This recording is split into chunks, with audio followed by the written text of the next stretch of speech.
Welcome adventurers to the world of Blue Protocol Star Resonance. In this video we're going to go and share an early review of the game. Upon logging into the game, I created my character with a very solid creation system and jumped into the very first cutscene of the game. I debated long and hard on what I wanted to play, but ultimately chose what I do in most MMORPGs, which is of course playing healer. However, at first I was very torn on what kind of class I really wanted to play, especially considering the Soul Musician isn't really a common class in other games. This class uses an electric guitar to play notes to dish out damage and heal or buff allies at the exact same time. After playing hours on end with this class, I am beyond excited to play this at launch. Hello everyone, for those that don't know me, I'm your host RoboGamer1HD and have been making videos on Blue Protocol since the original game. For passionate players like myself that have been playing since the original 2019 or 2020 alpha or closed beta tests will know its history, but for those that don't, let's do a quick summary on all that of the past. It all started in development with Bandai Namco Japanese development team and was stated to be an online co-op game, which played a lot like an MMO. A lot of articles and videos geared the game more towards an MMO than what the game actually was, and by the time it was about to be launched in Japan, mistakes were of course made. Even giving it over to Amazon to develop the Western version was a massive mistake.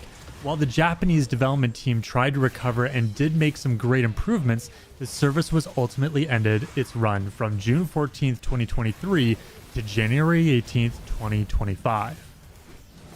While that was a very short synopsis on what happened, it didn't end there. Despite the sad announcement, Bandai Namco took strides to figure out how the world of Regulus could live on. That was when Tencent stepped in and created a brand new studio dedicated to the project, Bokura. Bokura took the assets of Blue Protocol and pretty much completely gutted the entire game, besides its world and anime art style. Story characters gone, class system gone, systems revamped, engine changed from Unreal Engine to Unity, and so much more. So much had been completely changed in a short amount of time. Now, while there was somewhat secret closed beta test for the Amazon version of the original Blue Protocol game, it never made its way to the West, despite being announced at the Game Awards. We now find ourselves in the exact same position as before, but now with a completely new game, world, story characters, class system, and more. As a player that's been following this game since the alpha tests, I am so happy that this game is now on its way to officially launching in the West. Now that we have that quick history out of the way, let's dive into our review for the brand new game, Blue Protocol Star Resonance. Right off the bat, I want to talk about the story of BPSR for short. Similar to the original Blue Protocol, the game has you waking up after the tutorial for the game. In the original, you wake up not knowing who you are, and similarly, we as the main heroine of the game, waking up not knowing who we are, but as the story goes further, we learn more and more about what happened in the past and how it links up with our future. I'll try not to spoil Blue Protocol Star Resonance too much, as players haven't been selected to participate in the closed beta test, but also for the official launch of the game for players that haven't gotten through the story yet. However, the major difference between the original game and this version is that this game decides to tell its story by placing 3D versions of the characters, which almost appears 2D form, almost like a visual novel. Star Resonance excels at telling its story in an amazing anime-styled fashion with small jokes along the way, fun character interactions, all throughout the journey. One of my most favorite things about the storyline is that the fact that they really nailed the voice acting for both the Chinese and Japanese versions, especially the Japanese voice actors, the way they sound. It just, for me, I enjoy listening to anime and things in, of course, Japanese, because most animes are in, of course, Japanese voice acting.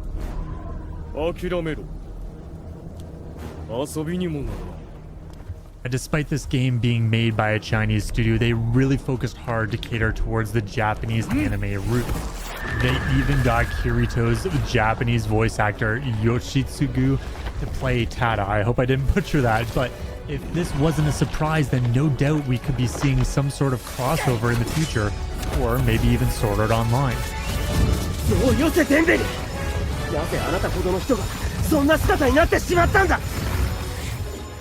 This is probably the closest thing to Sword Art Online MMO that anime fans from around the world are going to get. The only thing that I don't like about the visual novel approach is that at times I feel like there are too many characters on the screen at one time. Despite knowing those characters are present, I feel like the only ones that are talking directly should be on screen. Otherwise, the space for the characters just feels a little bit too much, or like too many characters all at one time.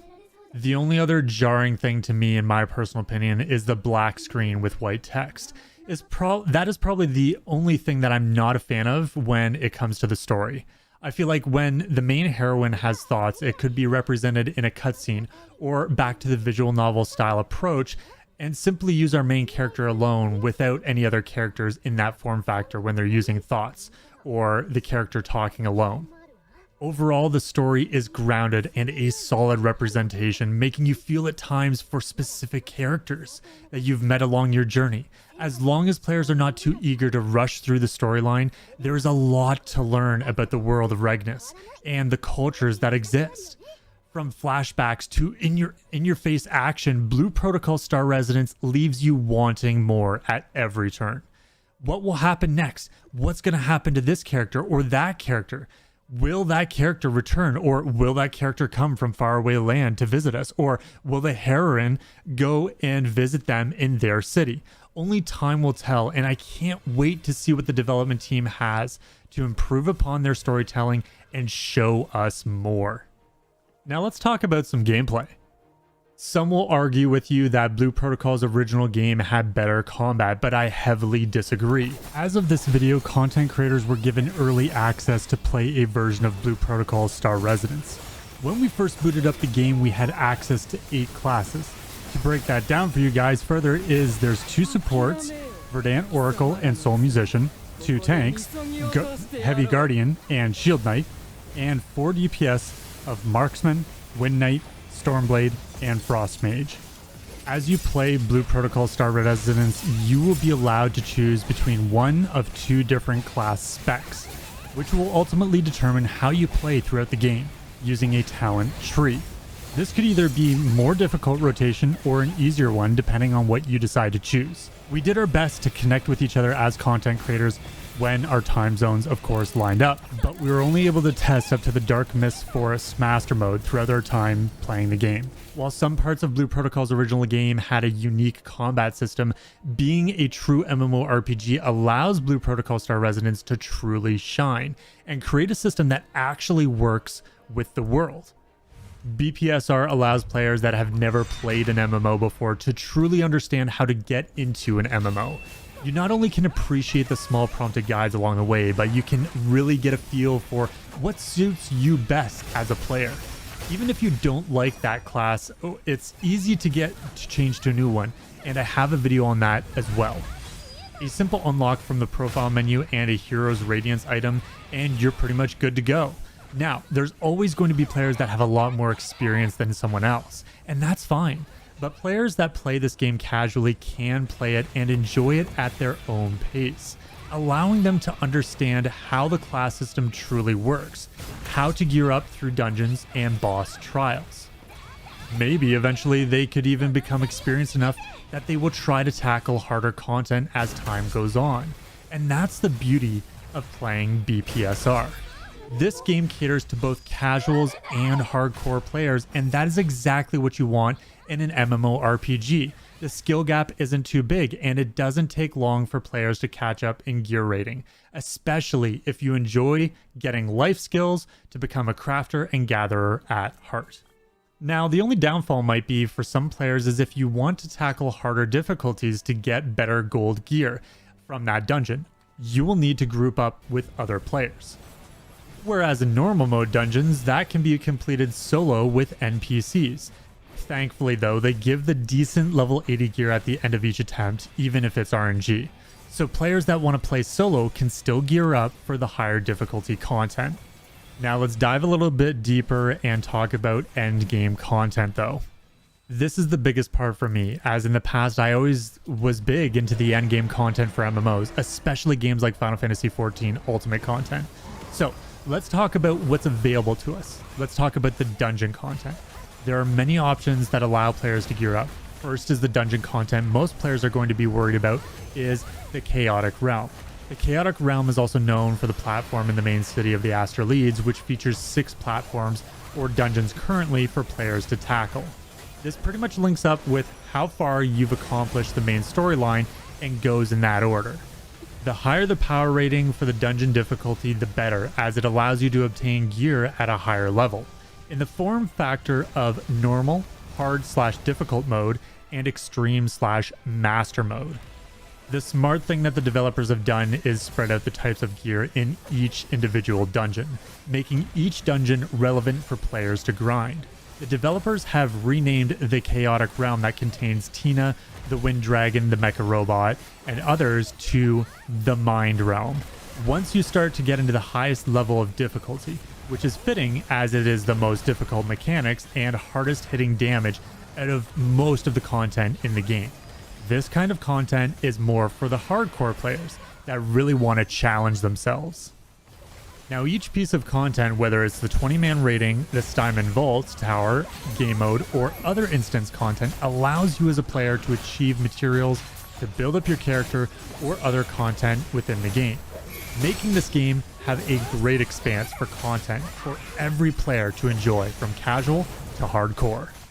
The greatest thing I like about endgame content is their options. As of this video, they are recently released Relic Gear, which, if you've ever played Final Fantasy XIV or other MMOs out there, depending on what the gear is rated for, it could be your best in slot. For Blue Protocol Star Residence, of course, it is.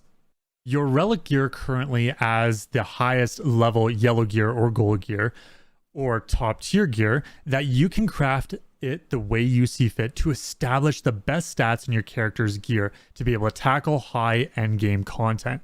As of this video, you will be playing, for example, the Floating Island, which is a steep incline in gear rating requirements compared to the content that you see in the Chaotic Realm currently. Now bear with me, I'm going to butcher this. The Floating Island has you fighting the Ice Dragon Izorkiki, the Void Dragon Xylitl, and the Daylight Dragon Tonatu. I'm sorry, I butchered those names really badly, but those are the dragons, the 3 dragons currently that the game has at the Floating Island. Originally, when I played the Chinese closed beta test, I was worried that there was going to be no endgame content, but after seeing the Western closed beta test, I was pleasantly surprised and excited for the future of Blue Protocol's Star Residence. A lot of games have difficulty establishing endgame content to allow the game to continue or have something after the main storyline is complete, but thankfully, the developers have created a great atmosphere for players to sink into hours and hours on end with 20-man rating. So, gear up and get ready. You're in for a real challenge, adventurers. Next, let's move on to the store and gacha elements of this game. All right, everybody, hold on here. Now, everybody, as soon as they hear the word gacha, it's like red flag, red flag, red flag.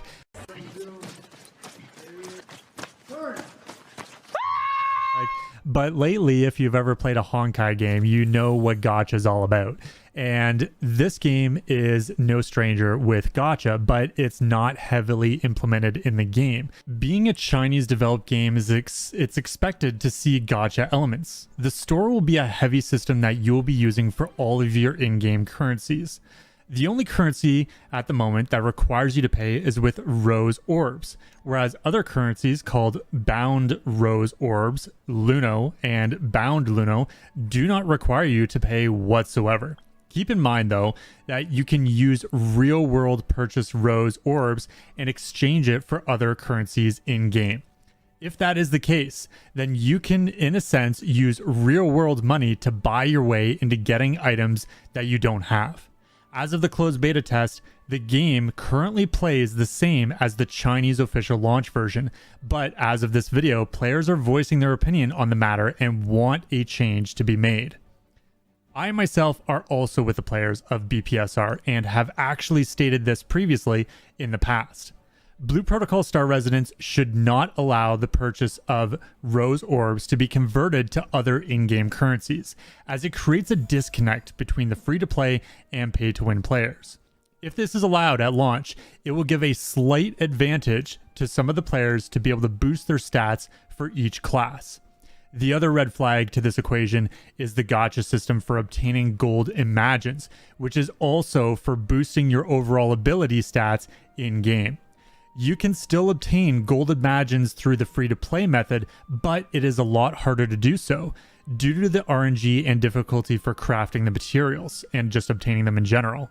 Whereas with the current Chinese system in place, you can simply use purchased rose orbs with a ×10 roll and obtain a gold imagine a lot easier, or craft materials or get the materials through that gacha system just to be able to craft them. But it does help a lot for pushing your class further in the game or gearing it up. But a lot of people see that as a red flag, and in reality, it truly is. And a lot of players may not want to play the game just because of that alone. I've actually seen a lot of voices share their opinion publicly, especially in the official Blue Protocol Star Resonance Discord threads. Personally for me though, and in my opinion, the best way to try and alleviate this or having a pay-to-win model is by turning the pay model into a subscription-based MMORPG similar to Final Fantasy XIV. Then remove the option to exchange purchased rose gems for other in-game currencies. Also changing the Imagine role into a currency or like to be able to use a currency in-game for those gold Imagine rolls. And just the in-game currency alone. Guys, this is probably the best method, if not one of the solutions that I can think of to be able to try and stop this from being a pay-to-win issue. I'm sure there are many other methods to this madness, but this is just one of the solutions to this problem. That way, it's a win for not only the developers receiving funds for the game through subscription, but also a win for the players as well, allowing players to be able to have that peace of mind that a lot of players are doing this all throughout, just playing the game and doing their best to try and play the game to the best of their ability instead of just using real world money to try and buy their way to the top. The only other gacha that exists in Blue Protocol Star Resonance is the Wish system. Wish is your classic rolling for special cosmetic items. You can also receive Mulix tickets, Meow coin, and Meow tickets for the premium, member, and vault store as well, which brings a whole new level of epic cosmetics that are beyond the Wish store and fashion store. Now, in order to get Wish tokens, you have to use your purchased rose orb gems that you had from the other store in order to transfer 1,500 or whatever it is currently, in order to transfer that into a different exchange for your Wish coins. It's kind of complicated, but guys, it's really easy to be honest, and it's nothing whatsoever once you wrap your head around it. And it basically works throughout the entire game for other things that can be exchanged with the purchase stuff. Think of it like this, like you're going to the mall in the real world, but you have many shops to choose from. It's almost like a point system, but it's a different currency entirely. And as you purchase more wishes, that could give you more currency or points in a different store. Think of it kind of like that. The possibilities are truly endless with this. Let's be honest here though, you'll probably end up using a lot of rose orbs up just to try and obtain one of these cosmetics. It's constantly changing the cosmetics, but it's only within an event time span, and they're bringing out a new costume or a cosmetic so that you can roll on it, and I'm sure these cosmetics will come back every so often for you to be able to go after. Obtaining the Mulix tickets are the most difficult to obtain due to such a low RNG rate from the Wish store. Overall though, Blue Protocol Star Resonance does a great job when being able to reward players from both the free-to-play aspect and keeping the pay-to-win aspect at a restricted low. The cosmetics all throughout BPSR is to die for. Epic mounts and glowing armor to deck out your character in amazing anime fashion. The only thing I wish was possible was that I could dye some of these awesome cosmetic armors in-game. Now, I'm mainly talking about the ones that you purchase or get through the Wish store, but it's crazy nonetheless. I mean, I'm mainly talking about the Meowlux stuff that they have from the tickets from the premium store, but basically what is there is absolutely the coolest thing ever. Like, they have some really awesome cosmetics in there, even a lot better than what they're doing with the Wish store. And honestly, I wish I had all that stuff because it just looks that cool. A lot of the stuff that's there is probably some of the coolest stuff that you're ever going to see in Blue Protocol Star Resonance. And I hope that they decide to do that for the end game content. So if you're raiding and you raid towards getting a certain amount of tokens or something like that for a cool cosmetic, that's through raiding specifically. Something that's like high-end tier stuff, like kind of like what you'd see in Final Fantasy 14, where like you've got an epic exclusive glowing weapon that or cosmetic that you can only get through raiding. That would be the most epic thing ever. And it's one of those things that like is almost better than some of the cosmetics that are in the store. That's the kind of level of stuff that I'd love to see. Outside of the cosmetics, the world of Blue Protocol Star Resonance is absolutely stunning in beauty. Every turn and location you go to has its own unique aesthetic. The flow from one zone to the next is special.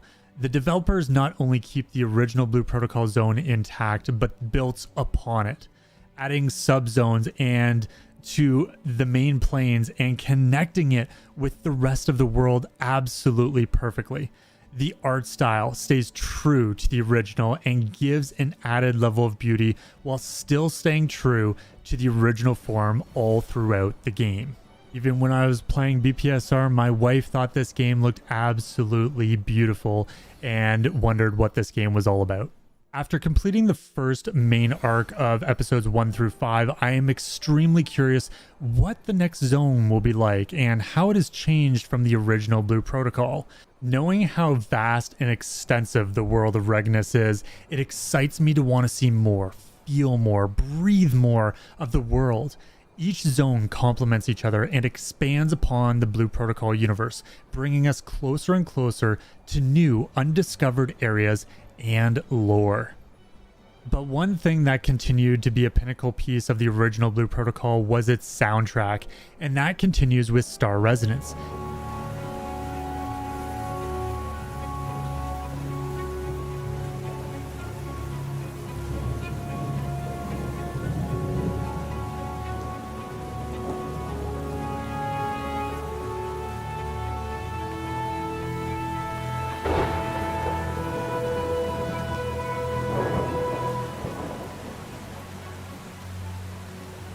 Thankfully, some of the previous soundtracks did stay or were remixed, staying true to the world and still making it sound absolutely extravagant. Even specific cosmetic items have their own sound design, such as high heels, boots, armor, and so much more. From the original Blue Protocol to Star Resonance, BPSR is the game that we've been waiting for years to happen. This game exceeded my expectations in audio and overall, and makes you want to spend hours upon hours in the game doing events, grinding for materials, gear, or trying to get that cool cosmetic piece of gear that you've been waiting for a very long time. Audio just exceeds that with every single piece, portion, weapon, you name it, all throughout the game. Audio design is absolutely perfect in this game and continues to go throughout wherever you may go. Sometimes AFKing in the game and listening to the soundtrack and just enjoying the soundtrack in the background while you're doing other things and watching your character while the sun rises from day to night cycle and the soundtrack changing for it. It's absolutely beautiful. While I could continue to go on and on about Blue Protocol Star Resonance, sometimes it's just better for the player to try it out for themselves. So as a player that loves MMOs and has played games like Final Fantasy 14, WoW, Blade and Soul, and so many more, this is a game that you're not going to want to miss. Please take some time, go to Steam, Epic, or even the official website, playbpsr.com, and go check it out. Soon, I hope to see it on PlayStation and Xbox and other consoles. As BPSR continues to expand, I hope that it will make a name for itself in the MMO world. Currently, as it stands, there is a lot of time gating to facilitate content for the game. Even progressing the game may roadblock players just to keep both casual and hardcore players on the same playing field. The only thing that I don't like is the fact that the game is heavily time gated in the closed beta test, and I hope that there will be some more wiggle room for the game when it officially launches, especially for progressing the main storyline and unlocking new dungeons or trials. While there are some notable things that can be improved upon, I hope that this game will stay with us for many years to come so that we can all discover and learn more about the world of Regnus. To end off this review though, guys, for Blue Protocol Star Resonance, if I were to give BPSR a score, I'd probably give it a solid 8 out of 10. I'm a big fan of this game, but I can also see where there are room for improvement for it. All I can say is that I truly hope that Blue Protocol Star Resonance is here to stay with us for months and years to come. It's fun and exciting to play, and I can't wait to see what the future has in store for all of us. Thank you all for watching. Being an MMO, there's a lot to cover, and I probably didn't cover everything here, but I hope that you enjoyed this video. If you please consider liking the video and of course subscribing to the channel, as we have a lot more to showcase and share with viewers as time goes on. This is RoboGamer1 HD signing off. I look forward to seeing each and every one of you in Blue Protocol Star Resonance.